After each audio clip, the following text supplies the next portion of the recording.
Passing through the veil of mystery, seeking answers no one is brave to ask. This is Bound to Truth.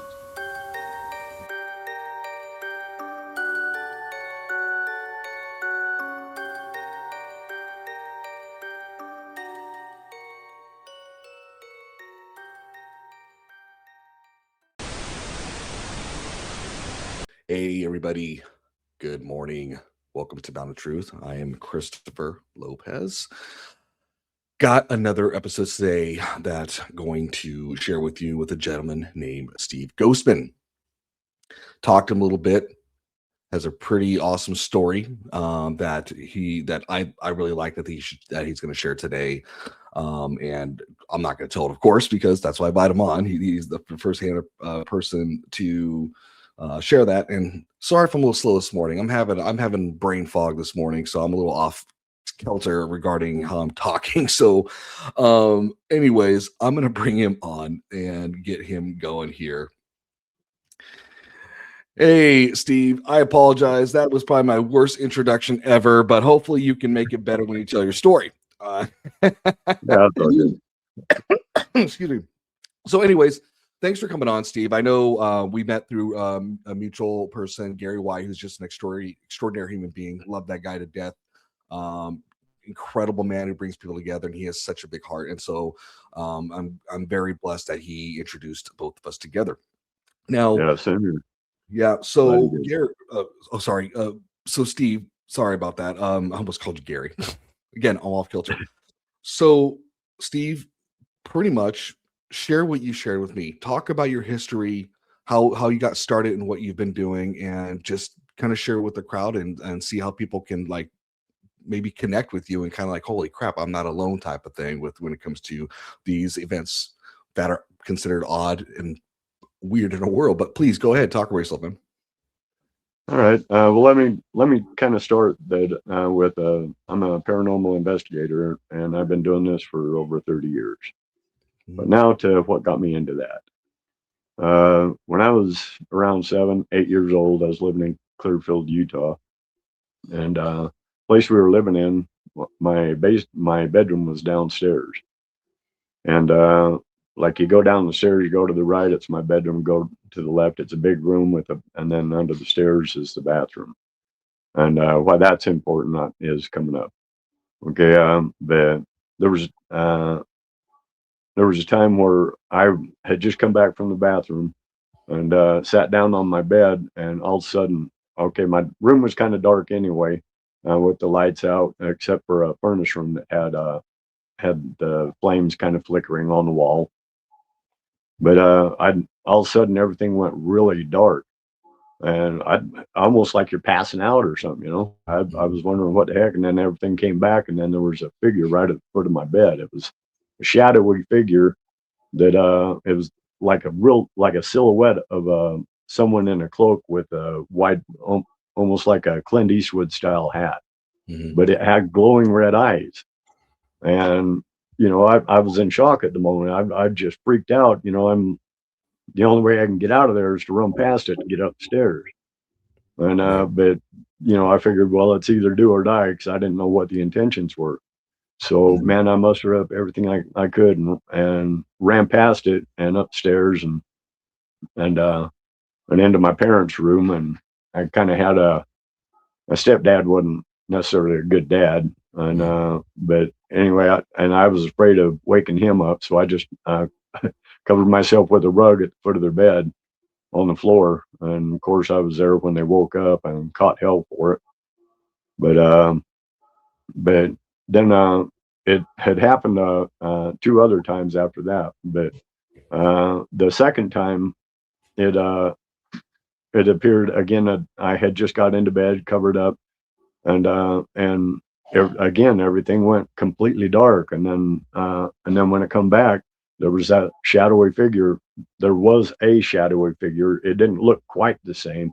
It was still like black void, so dark. It was like a black void, but it didn't have the hat and it didn't have the glowing red eyes. Although I could see, like a head lump for a head, Yeah. everything like that. And fearing over what the ordeal was last time when I went up to my parents' room. I was too afraid to do that again, so I just threw the blankets over me for whatever good that was. And until I kind of felt like it was safe, I peeked and the thing was gone. Okay, and then another time it had happened again, but this time it was just kind of a dark, smoky figure off in the corner of my room. It didn't really have any shape to it. But okay, that we ended up moving away with that from that. And that was the last experience I'd had for a while until my uncle. I have an uncle that was an antique nut. He has all the pretty much everything in a cavalry outfit. He's got buckboards and full uniforms, campaign uniforms, all this, that, and the other. But he's an antique nut. He went to a auction and bought an old antique trunk that was from World War II. Mm-hmm. But the reason why he bought it was because it had a much older lock on it, but it didn't have a key. Mm-hmm. Well, him being an antique nut, he knew a lot of people into the antique business, and he was hoping he could get a key made for it. Mm-hmm. So anyway, he took it home. He put it down in his den, and from what I hear, the third night that had been down in there, my uncle got woke up with the dog barking at their bedroom door, which was closed. And my uncle jumped up and out of bed and could see an orange glow coming from under the door. So he ran and opened the door, thinking it was a fire, and he could see the glow coming from the kitchen area. He ran down the hallway into the kitchen area, and it looked like it was coming from downstairs. So he goes to the top of the stairs, flicks the light on, and goes down there, looks all around, and can't find anything. Mm-hmm. Goes back up, turns the light back off, and no orange glow. So but then it was about two days later or something like that. He was out front mowing the lawn, and the neighbor across the street come over and asked him, "Man, what was going on a couple of nights ago? Your whole yard was lit up orange. Your whole front yard, it looked like it was coming out of your basement windows." And my uncle told him, "I don't know what that was. It woke me up too." Anyway, so then after that, he started having paranormal activity. He'd wake up, or he'd get up to get ready to go to work, and his shaving kit would be all out like somebody had just used it. Mm-hmm. And he always puts his shaving kit back. And another time he was in there shaving, and his wife was sitting on the bed, and there was a hairdryer on the bed. And my uncle said he was in there, shaving, and he could hear the hairdryer going off and on and off and on. So he peeked around the corner to tell his wife, "Man, you're going to break that. You keep playing with that." And it was sitting about a foot or two away from his wife, and the switch was going back and forth on the hairdryer. Mm-hmm. So, and then my uncle also has my great grandmother's pump organ that she had got on her 7th birthday. Mm-hmm. And at night, everyone had a broken bellows on it. It's one of them pump organs where you have to sit there and pump with both feet. Mm-hmm. And one of them was broke, but every once in a while you would hear somebody, like a kid, going along as they're walking along and just like hitting a piano or something. But this organ, you had to fill the bellows in order for it to make sound, but it was making a sound. So was that great grandma or was that the ghost? Anyway, Mm-hmm. I went out there to stay with my uncle for a little bit, and he told me that, or he told me I could sleep down in the den where the trunk was, and his dog there, me and his dog were buddies. His dog went down to sleep with me, but I was just about to doze off, and then Sam, the dog, he was laying on the bed. He raises his head and looks at the door and starts growling. And then I notice it's like he's watching something invisible. And my uncle had 2 fish tanks in that den. One kind of that you pass just you walk in, and then one at the far end of the room. And the dog was watching. As the dog was watching, it looked like about where that whatever is watching got near one of the first fish tank. It started flickering. The light started flickering. And then as the dog was watching, I could see him watching as the thing, whatever it was walking over to the other fish tank, and then it started flickering. And so I thought, well, maybe I can ask some questions here and have them flicker one tank for yes and flicker the other tank for no. And I did ask him a load of questions, some of which was, uh, did he die in the war? Which it came across yes, and I determined I determined he died in World War II. Uh, I couldn't exactly, I didn't know any details or anything to actually ask, but anyway, all in all, the next morning I went and told my uncle about the conversation I'd had with it, and that really sparked my uncle's curiosity up. So he broke the hasp off the trunk to preserve the lock, and inside the trunk was a diary. Turned out the guy's name was Walt. He was a cook in the military. Oh, and there's something I forgot to mention too, which is important.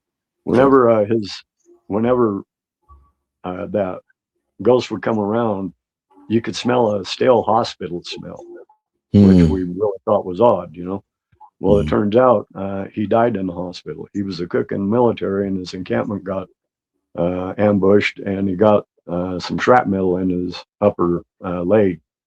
Although they got shrapnel out, he did end up getting gangrene. And in the journal, it tells of all this, but then it tells that he got gangrene, and apparently they can't get control of it.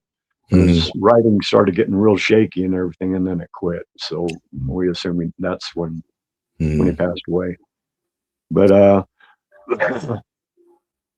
so after that, we started calling him Walt and everything like that. But there's times we'd be sitting there watching TV, and it was a console TV, and all of a sudden sound would just go blaring, and walk over there, and the sound knob is all the way up.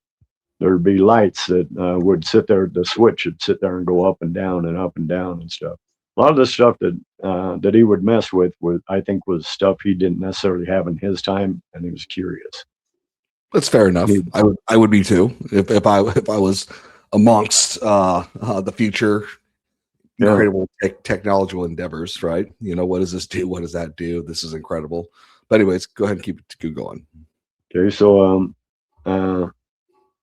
anyways, it turns out my uncle ended up having a seance, and to try to communicate with him. And what come across in the seance, the most important thing is that Walt wanted my uncle to get a hold of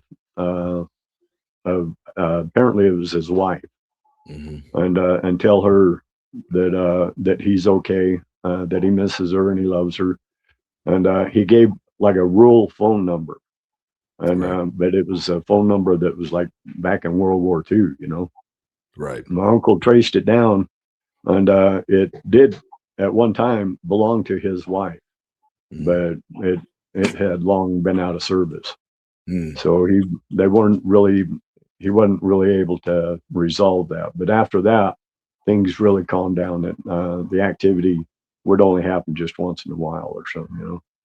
So, but it really made me wonder. We're like I'm a paranormal investigator. A lot of people believe that when you die, you kind of go back with your loved ones and everything. Well, if that's the case, if his wife had died and he was already dead, then how come they couldn't find each other?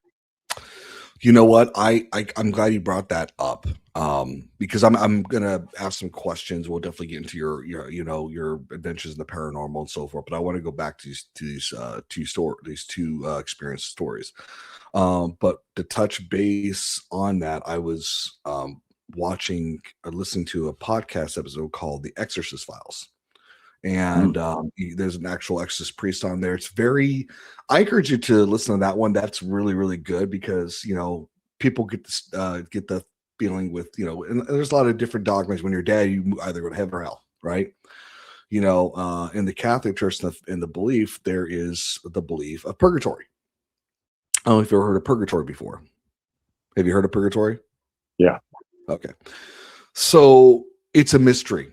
Where is purgatory? What is this place? What's going on? And this priest, this exorcist priest, talked about two different stories about an experience that a couple of people had. This one particular was this person who was in a college dorm room, and he'd come back. All his place was messed up. It was messy, just all over the place. He was like weirded out and so forth. And then he ran across this person down this hallway that was dressed differently, red hair, rare beard, and found out that one of the janitor people said, "Oh, that's so and so. You know, he committed suicide. You know, in the dorm." And he's like, "Well, I saw this guy." And the guy asked, "What room he staying in?" He's like, "Oh, this room." He's like, "That's that room he's staying in." And I guess he suffered a lot through just mental illness, just like, you know, like depression, all that stuff. He decided to kill himself. So what the guy did, the ghost came back to him a few times and he said, "Please help me or pray for me. Help me, pray for me." So the guy went to get a priest. They did a ceremony, like a, we call a funeral ceremony that they do in churches. And the spirit left, never bothered again. No, it just didn't hang around. So that's one out of many stories. So I wonder if that's kind of like that. Purgatory is maybe where you're still stuck in earth. You know, you're kind of but stuck I in a know, recycle. yeah, you're stuck in a recycle because you couldn't let go. Now I know people out there are saying, well, if you're a good man and you know and you're saved, why don't you go straight to heaven?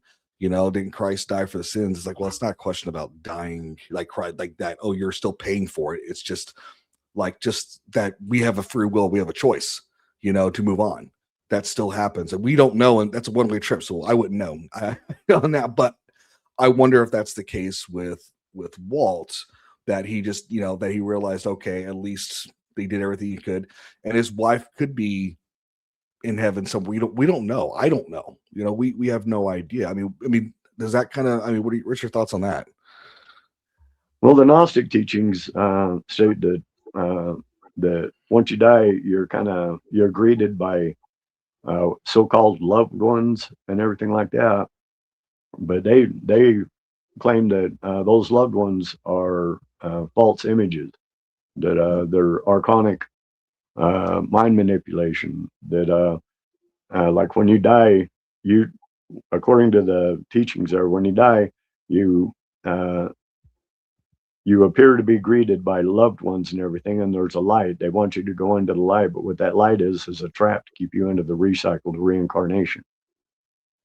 Okay, well, if that's the case, if everybody is reincarnated there, then who are them loved ones that are greeting you?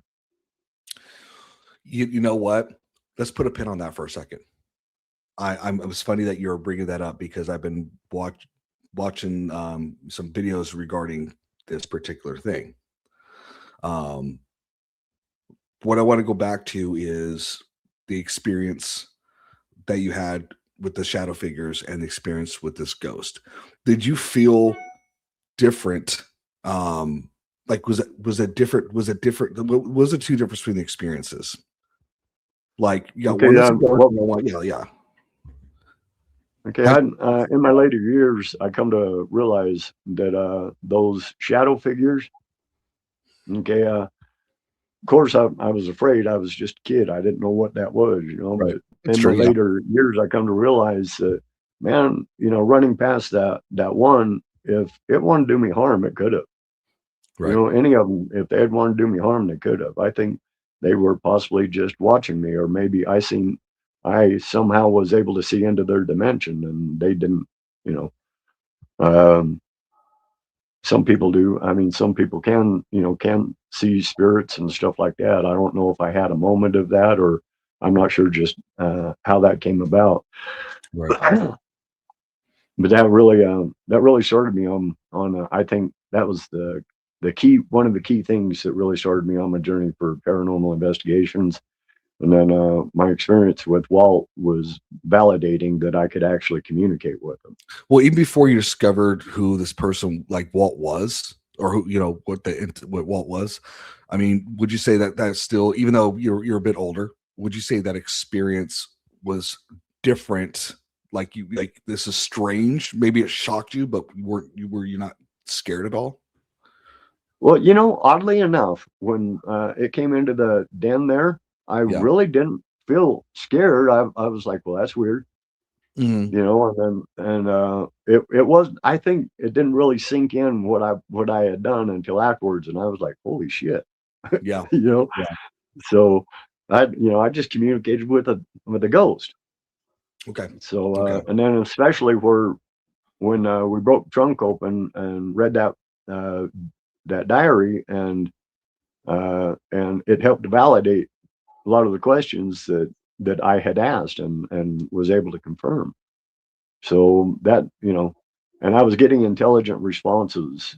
So, and then with my experience too, and from what I understand about recycling, you, as soon as you die, you go into like the path of recycling of reincarnation.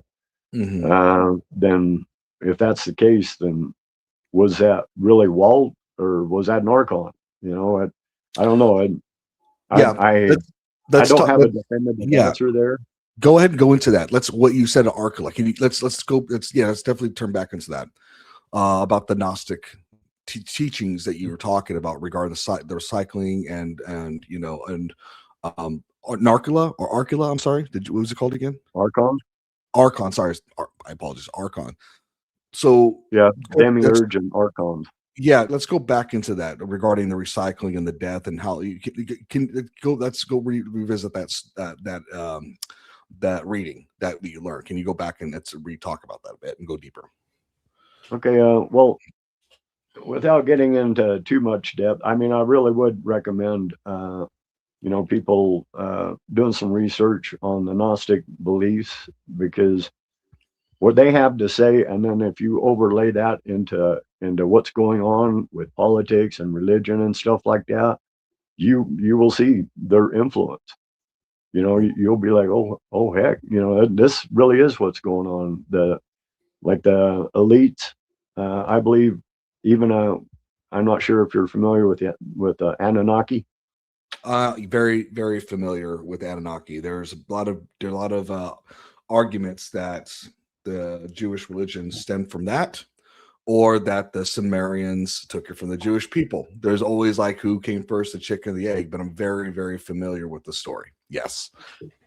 Okay, well, I believe that some of them were archonic influence. Archons are parasites on Mhm. the. Uh, they're basically the wardens of this reality. We're in a false reality right now, according to the teachings. A reality created by the demiurge, and then he created minions called archons, and they work together to keep negative energy stirred up in the world. That's they don't have a connection. They don't have the spark that we do to the monad, to the So one above, the one let me that's ask all. you let me ask this regarding these beings and entities. We're talking about the Anunnaki, and so forth. Were they physical that they came No, here? It was a spiritual element. So how would you say, so are they from this planet, or are they from a different dimension that came over? archons. Yeah, well, yeah, because of this, from understanding the Sumerian, that the Anunnaki, so the stories that they created human hybrids, to enslave us, do the whole gold thing. I mean, he reminds me of that book by L. Ron Hubbard, Battlefield Earth, right? Yeah. But what you're sharing is something a bit is different than what I'm mainly familiar with. So how do they come here if they're not physical? I mean, were we just here and then it just showed up and started doing the influence and created this whole Sumerian religion? I mean, can you go a little more? That question makes sense. I'm getting a different version compared to what I know. Okay. Well, as far as the archons, I'm not sure what how their effect was on the ancient Sumerians. Mhm. But if you look into the Gnostic beliefs and the archons and everything, and then you look at the Anunnaki Mhm. and like Enlil and Mhm. some of the other ones, they really kind of match up with some of the archonic uh, uh, profiles. The archons are more energy type beings. They have lost their connection with the spark, about, or they never had the connection. We do. They try to keep us distracted with negative emotional energy because that's what they survive off of. They're Mhm. parasitic, like wars. Anytime you see aggression, heightened aggression, and stuff like that, there's a good chance that it's archonic influence. They can get into our minds, although they can't uh, uh, force us into making decisions. They can manipulate us into making us think that's the right decision. Okay, Okay. and it's almost like you like in the belief of Christianity, the devil, right? You got the demons that make influences, they make you want to make bad choices, and you know, uh, I mean that's how I'm Well, connected so think far. of the Right. devil as the demiurge Okay. or Satan. Okay. That's basically like demiurge, and then archons are very similar to demons. So what's the difference between demiurge and archons? Is demiurge one figure, and then archons are his dominions? I mean, am I kind of understanding that correctly or no? Okay, in the pleroma, which is some people might call it heaven. Mhm. Okay, that's like the top realm. From there, the monad, the one that is all, had his kind of basic thoughts and stuff like that come out is in pure energy beings, like that pure thought. Like say pure Yeah. love. They're pure thought, uncorrupted, but Right. they have never seen the other side of that. Hmm. In other words, in order to really appreciate love, you have to experience hate. In order to really appreciate peace, you have to experience war. To really appreciate one or the other and the other, you have to experience both sides. So Otherwise it's like a drug counselor trying to counsel you on drug addiction when they've never had to deal with a drug addiction. no, that's a yeah. I totally see it. I see what you're saying.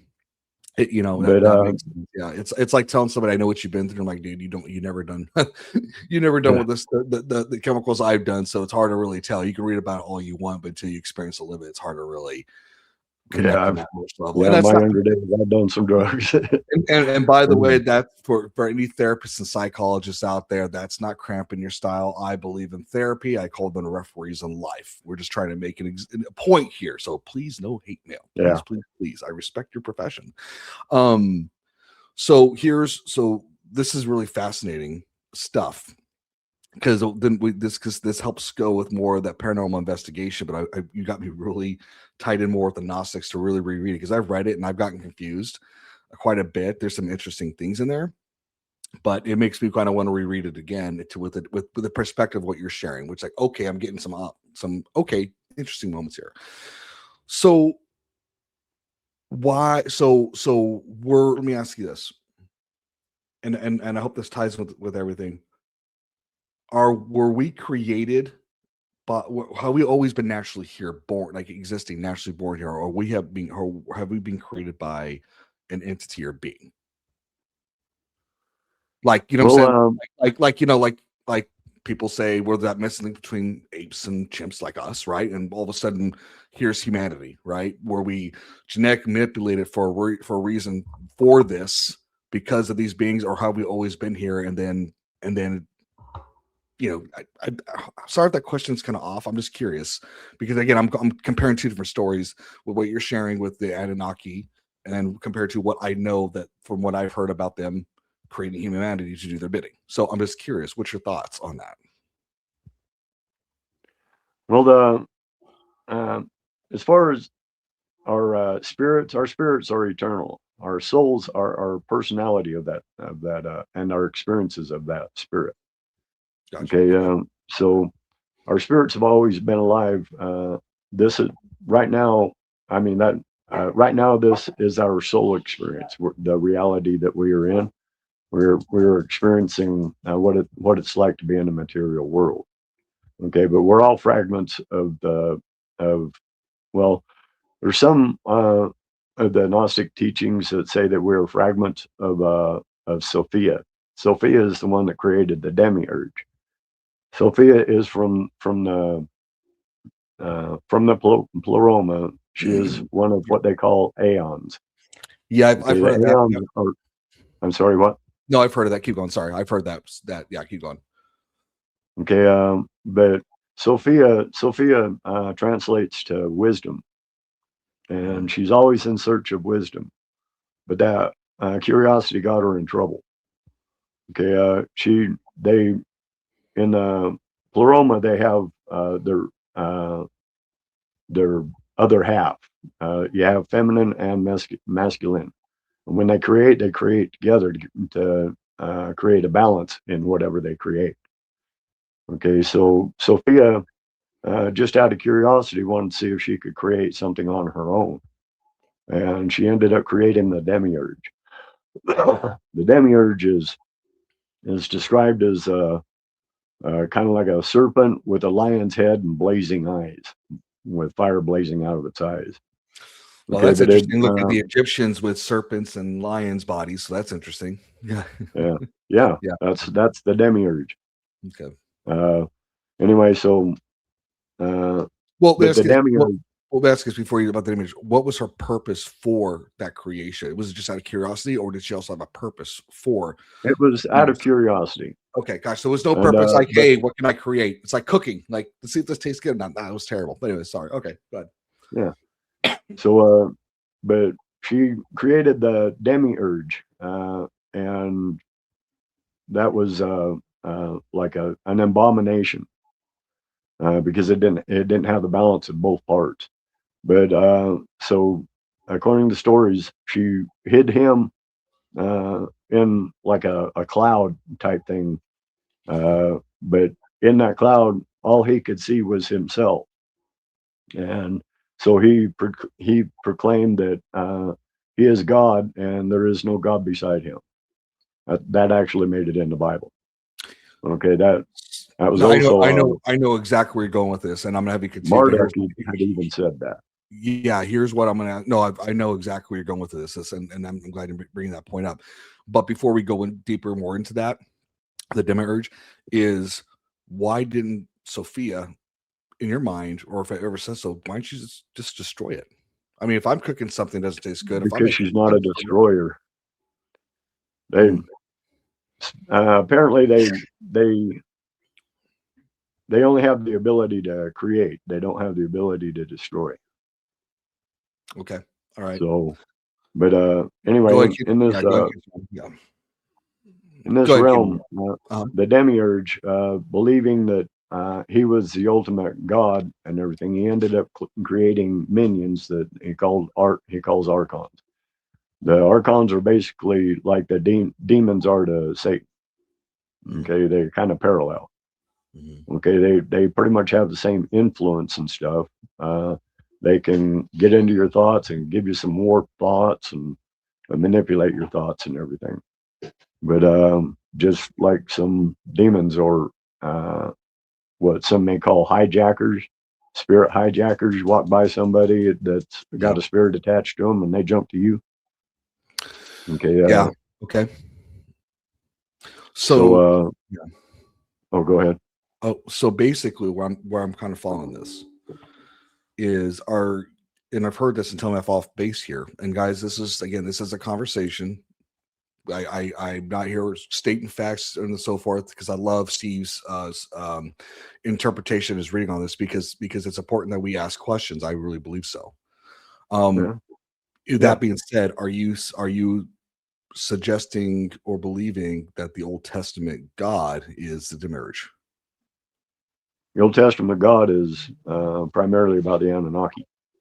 Okay. And it's not God, it's gods. I mean, I don't even use the term God to describe the one that is all, because the No, I term God understand. has been dirtied so much by false gods that I don't think it's worthy of calling the one that is all God.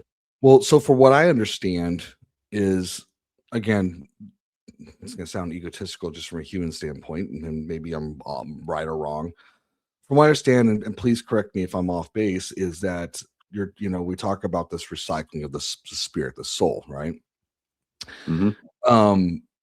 Didn't from and this is again fragment memory of me reading that the male and female spirit, like Sophia and the other being who it was, I forgot the name, weren't they supposedly dismantled into, again, the stories that we're all pieces of it in a way?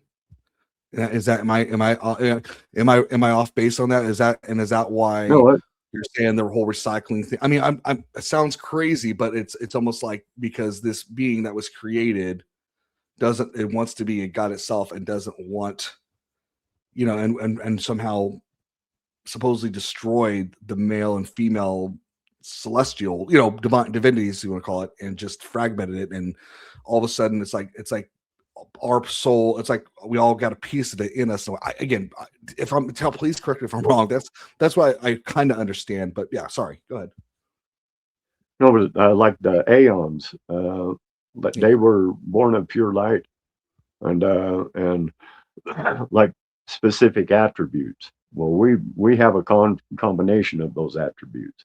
Okay, they are a singular form of the attributes, but we have the combination of them. That's part of our spirit, of our consciousness. We're all fragments of the same consciousness, but we're experiencing this reality at different levels. So my question goes back, are we created by, just like how Sophia created these beings, are we created by these aeons as human beings? And then, I'm No, just trying. we are part of the pleroma. Okay, so We are well, like I say, there's some talk of Sophia had okay, when the demiurge created this reality, there were some spirits wanted to come down, just to kind of like going to Disneyland or something, just wanted to come to experience the material world, but got trapped in here. well, I want a different ride. Yeah, exactly. This roller coaster ride sucks, man. Sorry. I'm not amused at this amusement park anymore. I'm gonna punch Mickey Mouse right in the face. Anyway, sorry. Yeah. But anyways, go ahead. Anyway, I had to throw that in there. Go ahead. Okay, so let's see. I can't remember where I was on that. That the spirits are coming down with, like, it's like want to come down and check Earth out, like you said. Okay, like Disneyland. Sorry. Okay, but we got trapped in this recycling by the demiurge and the archons. Oh, so it is Disneyland. It is Disneyland. Sorry, yeah, I got some jokes. Sorry. So they were tricked. Yeah, well, pretty much. in comparison, you know how Disneyland has like fake realities within it. Oh yeah, they're very good about that. Okay, Yeah. well, we are living in a fake reality too. So you think the demiurge tricked these spirits after create like the aeons and like, hey, come look what I created, come check it out, take it for a ride, and then all of a sudden, like the story of Pinocchio, where he gets trapped in with that a guy on this island, which is kind of compared to Epstein Island, which is creepy. But Yeah, it could very well be like that. I mean, there's actually no definitive proof. All you can do is go by what ancient beliefs are and see if it makes sense with you, see if it resonates with you, because we've all had our memory wiped. Okay, it's spiritual awakening is about remembering. It's not necessarily about learning. It's about remembering.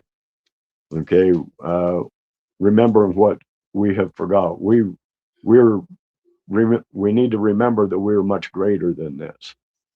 Okay, the more you start seeing the false reality and the influence of the archons and stuff, the more you see the fake reality, the more you see what is actually keeping us held in here. The mindsets and and where people have, I mean, I myself, I'm guilty of it too, just choosing the easier path rather than taking the hard path. Although the hard path would have, the results of the hard path would have been better, but you take the easy path, you're submitting to control. You know what I'm saying? I do. So And so I want to add to that too, with you is, or actually say to you is, or no, ask you actually, what's the, and I'll give you what I've researched recently regarding the whole recycling or reincarnating of the soul, right? What is your belief? I know you said it a few times here, but I want to make sure I'm asking the question directly. What is a purpose of the recycling of the soul? Is it a good thing? Is it a bad thing? no, it's a What's bad the end, thing what's the end game? Go ahead. because they want to keep us like cows. They their substance is our negative energy.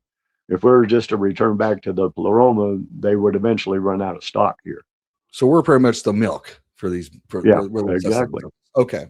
We're the milk So cows, the negative so energy for them. so how in your belief, how does that cycle end? How do we get out of that type of cycle?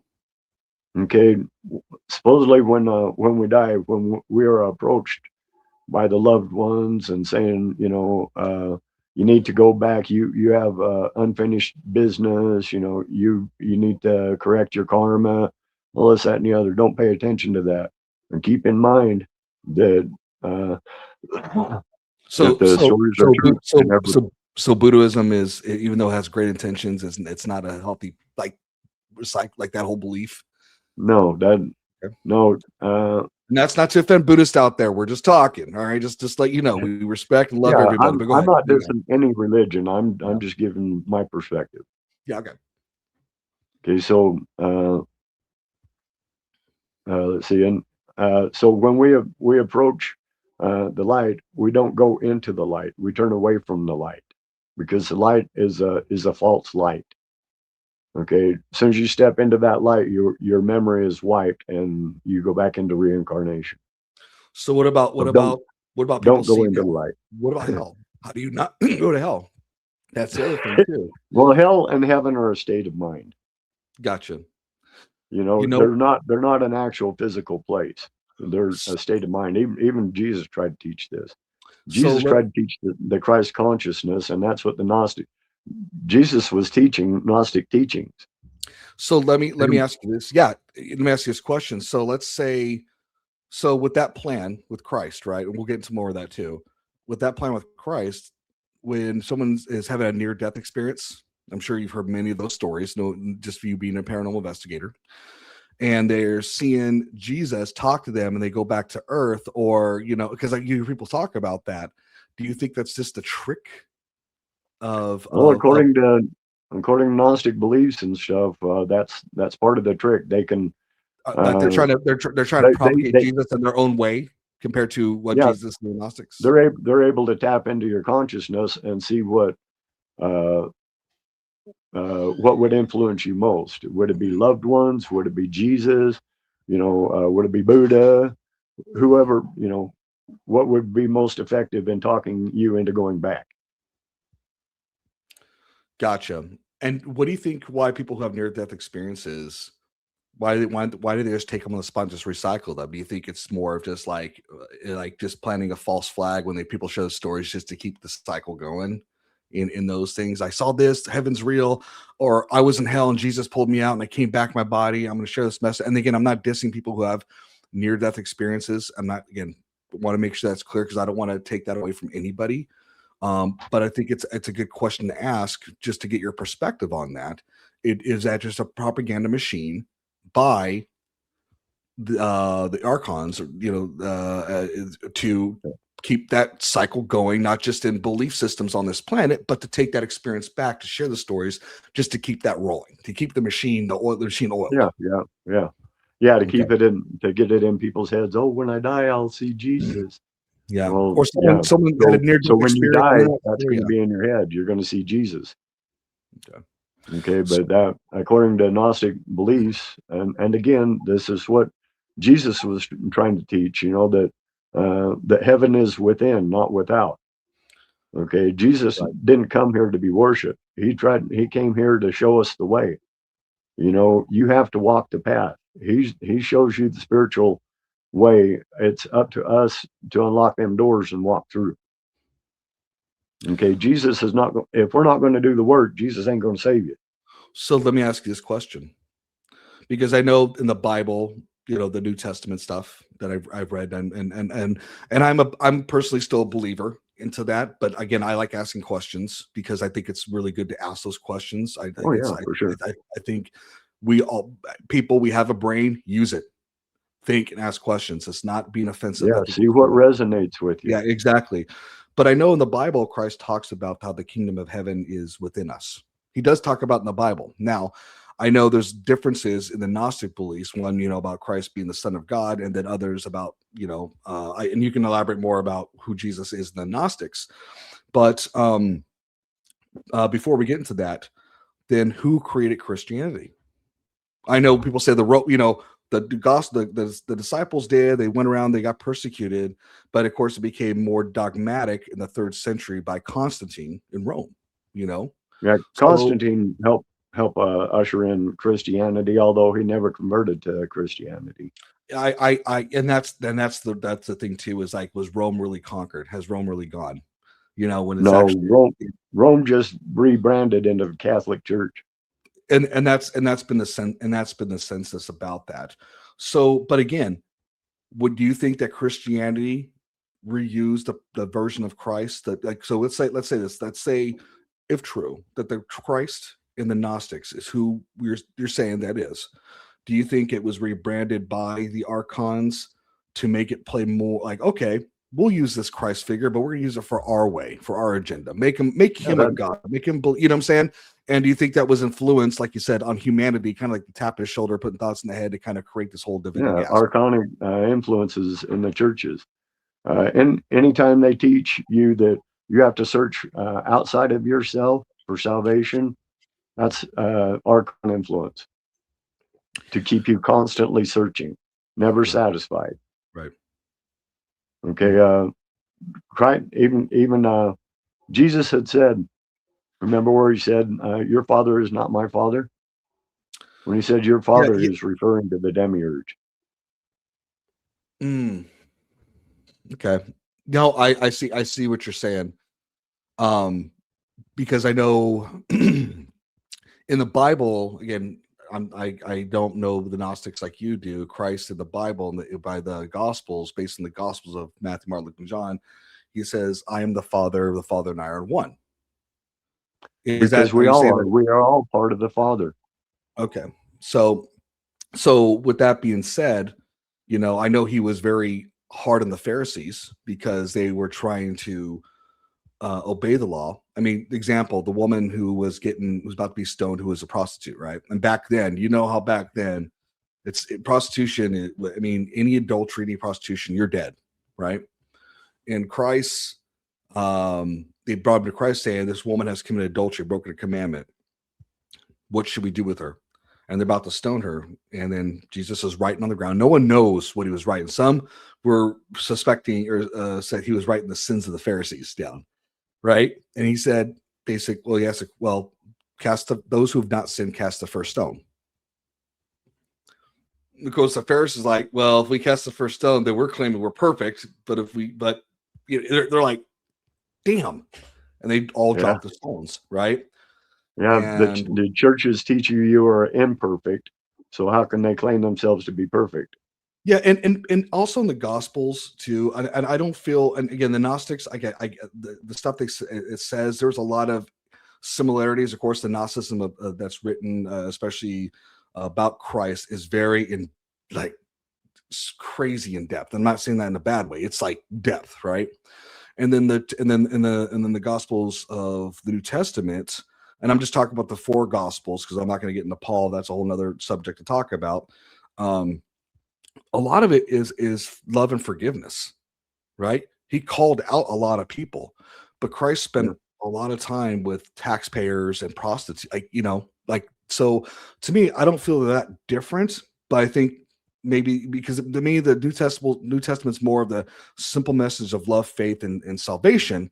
But on the other side of it, with the Gnosticism, it goes more in depth about what you're talking about. So, and that's the thing is, how do you know which is which? If I'm dying right now and I see Jesus and I'm about to approach Jesus, I will say it's hard for me not to go to the light, right?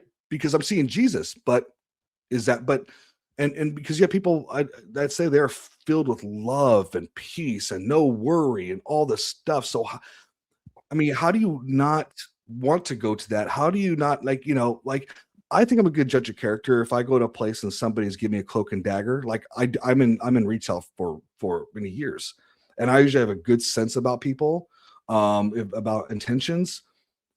Why can't we do? Why? How do you stop yourself from not going to light when you're seeing this, and you're feeling this, and you're a wave of emotion? I mean, that question makes any sense. But yeah, Yeah, that depends on the individual and their own struggle with it. There's no due to the fact that everybody's different, we're not going to have the same path to get out. So, I mean, that's a fair point. if you're researching this with true of heart and true of intentions, then basically the universe will guide you to what you need to know. Okay, but you got to have that with true heart and true intention. Okay, and same with praying. You can't just say words to pray. You have to have true heart and intention when you pray. Okay, so it uh okay I can't No, no, remember where I go, was going go. with that. No, no, it's okay. It's. I know I could ask the question, and like, and you answered it. Everybody's experience. You're right. Everybody's different. Every experience is different. That's a fair point. It's just, I guess, until we're there, that one-way trip, or supposedly not one-way trip, but that trip for one-way trip for our memory. We don't know. I don't know. It is a conundrum for me. But I will say this regarding the whole recycling thing, because this is the point I bring up. So we talked about the Anunnaki, we talk about the Gnostics and all this stuff, and that we're this milked cow for these entities that they feed off. So I was Yeah. watching this episode. There's this great show on YouTube. There's only 3 people I really listen to when it comes to podcasting that I really like. Minus Art Bell. Art Bell's the king. Loved Art Bell is a freaking king. Joe Yeah, I've Rogan. done a couple of tributes. Yeah, So, yeah, from but yeah, coast to coast. and by the way, I'm blessed. That's awesome. I'm jealous, by the way. Joe Rogan, Sean Ryan, and the Y Files. Those are really good unbiased shows. The Y Yeah, Files, I I think love the Y Files, man. so you know what I'm And Joe, talking about. That it's oh it's yeah, funny, it's hilarious, but he does a great job in his narration, and yeah, and he I wish. explores both sides of it. Oh, he does.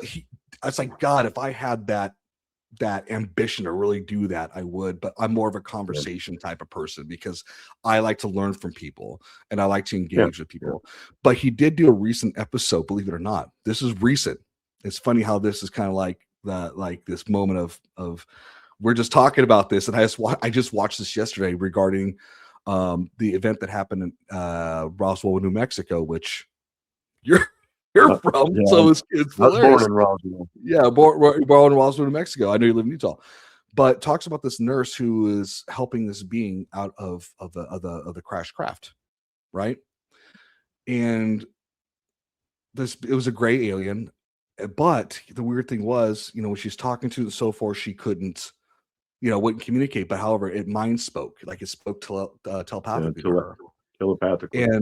And what she said is like, I just need some. I guess the being says I need some water, and she's asking me, injured? No, the body's fine, but this is not my body. I just inhabit it. Yeah, yeah. And this whole spirit thing, like it's just a vessel. I don't like. Yeah. I mean, it's like This that. is That's our avatar. but that's a crazy thing. This being can go in and out of the body anytime it wants to. Yeah, It's like, right? And it like talks thought. about, yeah, and it talks about the recycling, how it's a trap. Yeah, It talks, dude. It talks about the same stuff I listened yesterday that you're talking today. That's why I'm kind of blown away. I'm not kidding. And the episode just came out yesterday. Isn't that that's a mind screw, dude? Like, I'm like, because they're talking about how like you know, and this woman who wrote the letter. But anyways, watch the episode. I encourage people to pull that Y-Files episode. It's incredible. But it talks exactly what you're talking about how it's a trap and how we're being recycled and we're getting reset, like the Matrix in a way. The Matrix is pretty mind blowing, you know. That it talks about reincarnation. A lot of these movies that come out kind of give you little, what you might call Easter eggs, little tidbits of a technology or information that's coming up, you know. Well, the Matrix, like the movie Stargate. Yeah, Stargates didn't come around because of the movie. The movie came around because of the Stargates that they had found. Yeah, and the Matrix was really past its time because it really, you know, people put it, well, it's like, you know, being Jesus and the biblical stuff, but then it's like talking about how it's all a game and that the bodies are actually batteries and people just get recycled over again to keep the machine city going. It's the power source. I kind of feel like that's based on what you're saying, but what I listened to yesterday is that we are the energy source in some type of other dimension outside our realm that we're not aware of. And I will say this, I know they're talking about disclosure coming out, and I will tell you this, people, if that does come out and they say aliens exist and machines exist, they're still hiding a lot of crap from you they'll never come out with it all. Yeah, and Tim Burchett from Congress talked about the things that I was told would keep you up at night. And he says, it's not dangerous. We're not threatened. If they wanted to kill us, these beings, they could have, but we're not. And I think the stuff that he's talking about is what we're talking about here. If that's true, that he says, he said this, that people, if they knew the full truth, people will go with the only way that people will really understand is to get the full truth. So do you believe that without that full truth, if we were told that this was come up, this is true, that we're recycled, so forth, do you think that will piss off the war machine regarding its engine, that it will set us free? Hopefully. It'll shatter their false reality. You know, the more people that wake up, the more cracks in the wall. Eventually, you get enough cracks, it's all going to come tumbling down. Do you feel that, do you think people out there today, well, let me ask this question. What's your census on society today and people, just you walking around and what you're seeing? Do you think it's gotten worse in a way that people are feeling more scared? Or I mean, you know, I feel like there's a shift inside. I really do. Oh, yeah. I mean, what do you feel? What do you think? You've been around quite, and this is not to call y'all old, but you've seen a lot of things. You've been around a long time. You've seen different decades. And have you ever seen anything this magnitude of what's going on around chaos? us? Yeah. Chaos all over. No, I haven't. I mean, there's a lot of talk that we're going through a shift now from, it's a separation between higher frequency beings and lower frequency beings. The people that are all about negative, wanting wars, and they're all about hate and everything, are lower negative entity or beings, and which could be, you know, archonic influence. They gave over into the archonic influence. They gave into it. Okay, but then there's higher frequency beings that are all about compassion, knowledge, and sharing. You know, let's bring each other up rather than, hey, you know, the heck with you guys. I'm on my own journey. Let's bring everybody up. Right. So if you're all about individualism, then there's a good chance you may be influenced by archons, because they're self-centered, they're self-serving.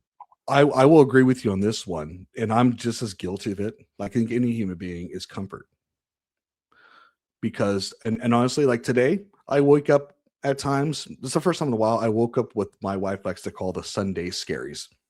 Because we're off, but we gotta go to work tomorrow, and God knows what surprises are gonna happen, and who knows what, you know, and all this jazz. And so, but at the end of the day, it's like, dude, it's all like how I really look at it. No matter what, this is created by us, or we're, like this is all false. This is just how our system works. Does that mean it has to be the way? No.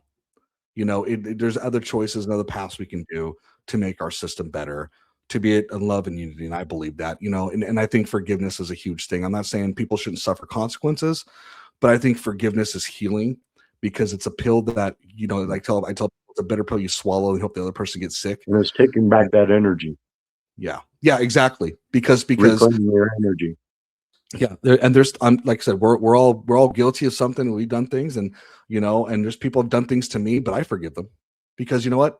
I still look at them as a child of God. My belief. I think they have an important reason in life, and I always pray for others that they come to that, because that to me it's good for them, and obviously it's good for me. Yeah. Type of thing. Yeah, that's got to be a good part of it too. How does it affect you? Does it affect you out of greed, or does it affect you out of compassion? Intention, you're right? Intent is Yeah, a very important factor. yeah, exactly. Your intentions are everything. You can do a lot of good things, but if your intent is totally for, I'm trying to get accolades with God to get to heaven, you're in the, that, what I'm saying, like that mindset I've seen. That's not a good. I mean, it's great you help people, but make sure your intentions are there. I know we're coming pretty close here for a while. But I do have a few more questions if you bear with me. All right. With that being said, we're talking about the Gnosticism. We're talking about the archons. We're talking about all things Gnostic. We're talking about the recycle of the soul, how it's a trap to feed the engine. I mentioned about the crash landing in 1947, which you're, I'm sure, very familiar with, being from there. When it comes to aliens, are like the example I shared with that story, how that person says, "This is just a vessel. This is not my true form. This is not who I am." Do you believe that there is extraterrestrial life out in different planets, or do you feel that it's interdimensional, or a bit of both? Any of your thoughts on I that? think it's all of the above. I think we have inner terrestrials, meaning inner Earth, Okay. and then us being terrestrials, and then extraterrestrials being from space. And extraterrestrial could mean everything from interdimensional from a different plane or from a different planet. Yeah. I mean, even angels, you hear talk about angels, they're technically extraterrestrials. They're not from here, right? But anyways, so you believe all in the Okay. above. Yeah. Well, for anyone that doesn't believe in life on other planets, have not read up on the Anunnaki, because there's validation right there. They came from a planet called Nibiru. Yeah. So they're from a different planet. Yeah, they came here and hybrided us from an existing species. Worked for them, which actually took several steps to actually create a good being that could actually do the work for them. But we've also been or upgraded as life went on. Noah is one of the major upgrades. Noah was half Anunnaki. Enki was Noah's dad, was Noah's father. Enki is full Anunnaki of the royal bloodline. What about the Nephilims in the Bible? Because I understand that in Moses' time, the reason why God was flushing the earth out, besides it being full of sin, in the Bible, just you're talking about the Old Testament, but there was a lot of, in the book of Enoch. And actually, it's funny, Anna Paulina Luna, Congresswoman, who's in part of that UFO investigation, I believe they're really trying, they're pushing hard, right?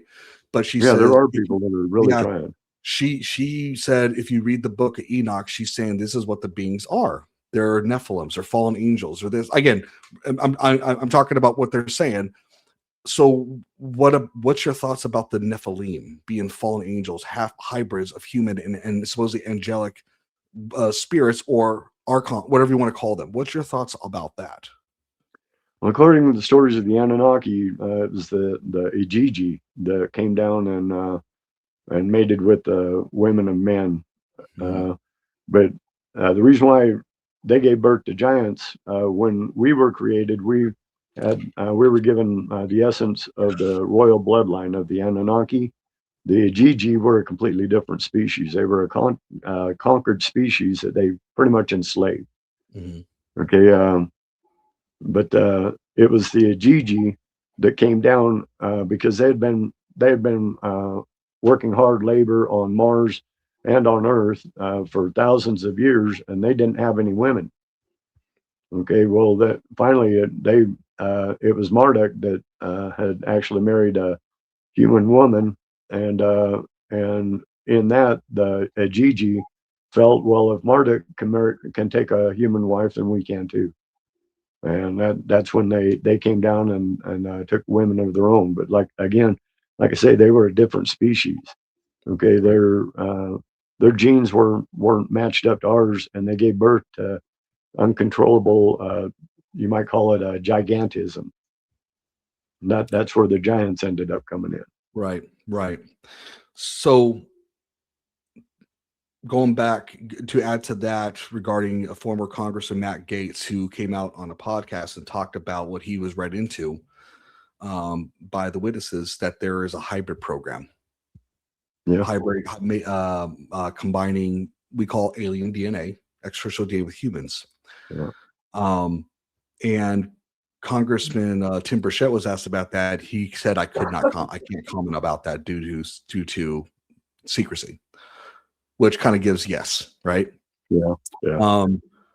Do you believe that this is a new reform? I would call a Nephilim 2.0 per se. Well, it very well could be. Thing. I'm sorry? It's kind of like the same concept. I mean, the Gigi too were supposedly were experimenting with genetics and stuff too. Oh, animal like minotaurs and all this. I've heard that those. Yeah. Exactly. Yeah. Like the centaurs. Yeah. The half man, half horse. Yeah. The minotaur. A lot of them. If you really go deep into the stories of the Anunnaki, it tells of how they were doing genetic experimentations on all living things. They took something like 200 different animals and did all kinds of genetic experiments on them.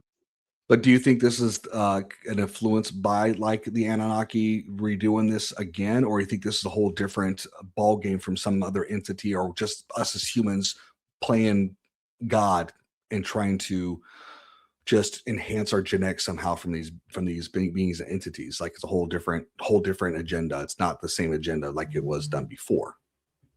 Maybe same intent, but yeah. Well, now as far as the second coming, I think the second coming, people call it the second coming of Jesus, but it's not. It's the second coming of the Christ consciousness. It's the Christ consciousness rising once again.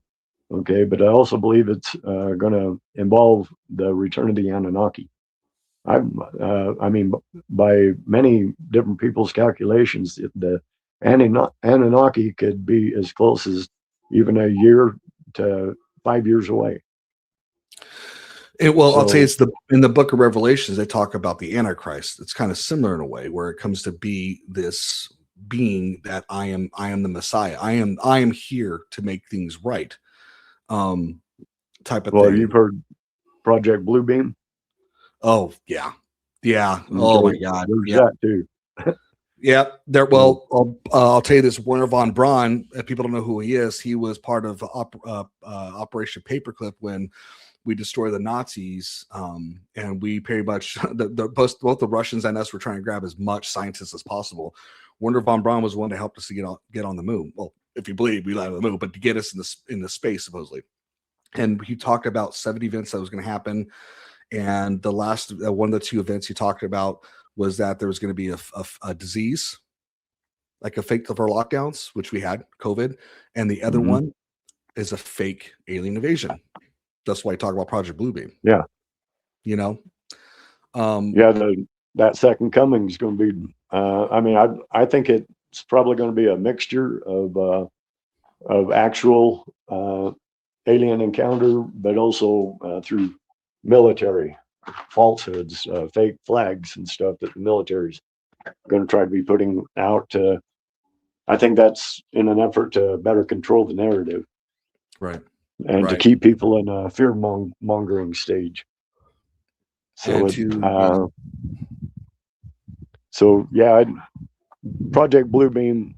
I mean, if it were to come today, I'd probably sit there and laugh at it, because especially where uh, my studies into Gnostic beliefs and stuff like that, I really think this is part of the false flags and the coming of the Antichrist. this last question I wanted to ask you is, with that being said, you being a paranormal investigator, you being a paranormal investigator, and I've been doing it for the last 2 years with my guys Xander and John. But after talking to you, you kind of rewired my brain about the approach. With that being said, your knowledge, what do you think is going on with the paranormal? What's your thoughts? Do you think it's, like you said, like the Walt, was that the real Walt? Was it not the real Walt? Was it something? Is it another cognitive machine just to keep us in our belief systems that has been in your, you say created in a way? Like, you go out and Yeah, you do investigation. How do you approach that? How do you do that, man? With all this knowledge, how do you do your paranormal investigating? well, I always keep it in the back of my mind that it may be a fake spirit, a mimic, or something to that effect, that I might be communicating with. I don't full-heartedly put all my chips on that. Okay. I always keep it reserved that this may not. In fact, a lot of times I will ask, have you ever existed in a human form, with a human spirit? And there was one time I was on an investigation. My son and I were up a canyon here called Indian Canyon. It's supposed to have some haunted places, and so we ended up coming across an entity. We had our K2 meter come across something that through communicating with through the meters, we were able to find out that it was not human. It had never lived as man or beast. It considered itself a spirit of the forest, a guardian of the forest. So, Okay. there's validation right there that it may not necessarily be human. We need to. I mean, they could lie about it. They could say, "Yeah, I have," and not actually have. So, you just got to kind of take that on your own discretion. Well, So, I'm wondering too, is like you said, the archons. I wonder if there could be potentially rogue archons trying to claim territory in certain areas in yeah, Dominion. yeah, yeah. That may be like, hey, I'm tired of trying to do this system, but I'm going to create my own system to empower my own engine. And I'm that's Yep, just yep. that's theory in my brain. I don't know. I could be Yeah, wrong. that's a very good theory. I Yeah. mean, of course, there's no way to actually validate a lot of this stuff, but No, it's just a theory. It's you just a can just theory. go by the most feasible theory. Okay. I promise this is the last question for you. You're Sorry, all because good. I gave you another question. What advice would you give to those who are paranormal investigating areas? What would you say is an important lesson or important feedback and advice that you would give to when approaching areas like you do yourself? Well, don't take it for granted. It's a human spirit if you do come across it. And you can't see it. There's no kind of book or anything like that to really describe, what you need to look for. Yeah. So, I mean, you got it. A lot of it's experience, how you feel. You got to, if you feel negative energy around you, you may want to get out of there.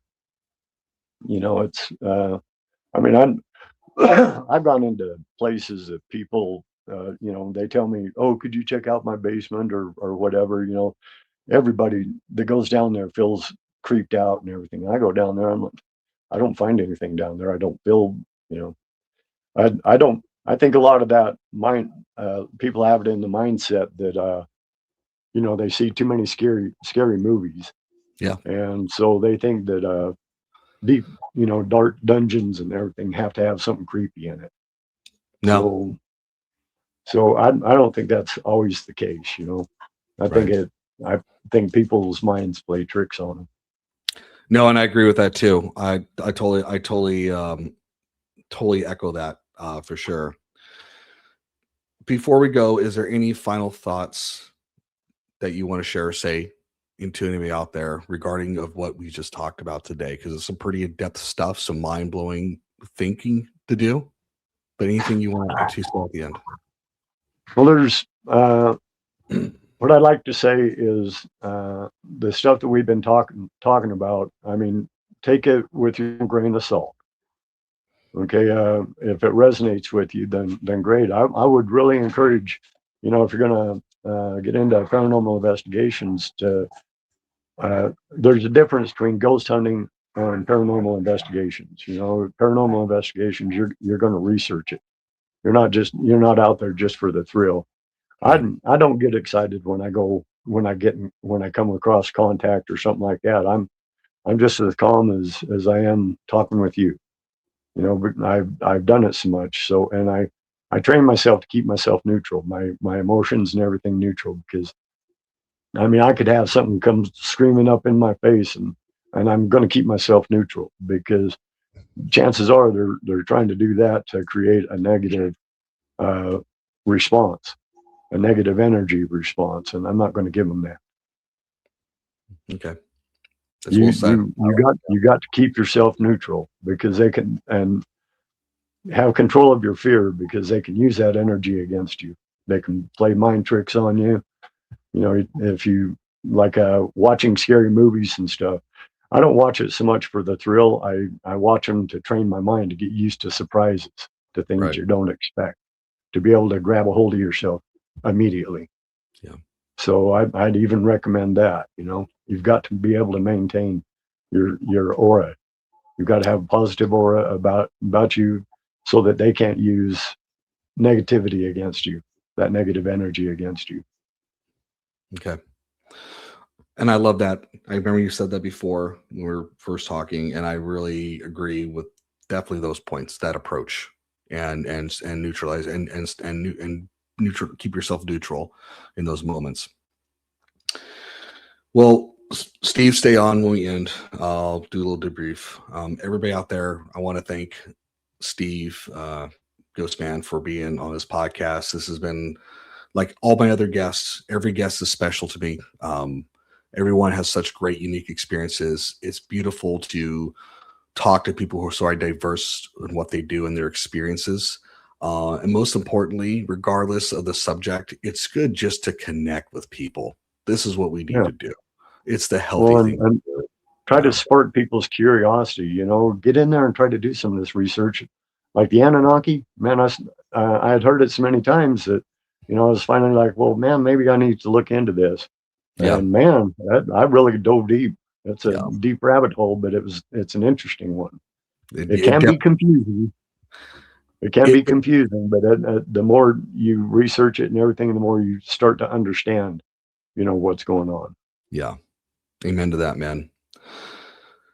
Steve, thank you again. Stay on. Everybody, I hope you enjoy the show. How can you reach me?